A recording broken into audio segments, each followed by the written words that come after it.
can you help us in distilling what mid market is?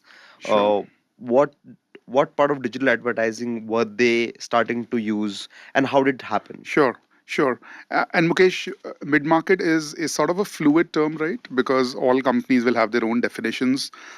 Interestingly, no business is also liked to be like nobody likes to be called a mid-market business, right? Yeah, Everyone wants to be yeah, called a yeah. large People will business. take it, Yeah. bad way if you go and tell somebody you're a mid market, you're a large guy, you're a small guy. Yeah. Similarly with SMB, right? I Yeah, mean, so anyways, so these are more inward looking definitions, but broadly what it means is that most publishers today, for the longest time now, approach their monetization teams through sort of three broad buckets.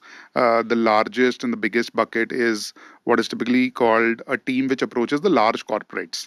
And most of these sales teams are typically verticalized, which means you would end up hiring, let's say, people who are experienced in an e commerce industry, get them on your side so got that it. they can do those conversations with their counterparts, tell them what makes sense for them. So it is more deeper conversations, possibly sometimes even going to a P&L level, because Got that it. is how you're trying to influence their marketing spends. So that is the large enterprise team or Got a it. corporate team, whatever you may call it. Then typically there is a mid-market team that most publishers have. These are more horizontal teams, saying that, hey, we know how digital marketing works, and can I help you grow your business in that? And the third and the obvious bucket is, again, depending on what you choose to call it, it may be called a SMB team, it may be Yeah, called a long long tail, tail. etc., etc.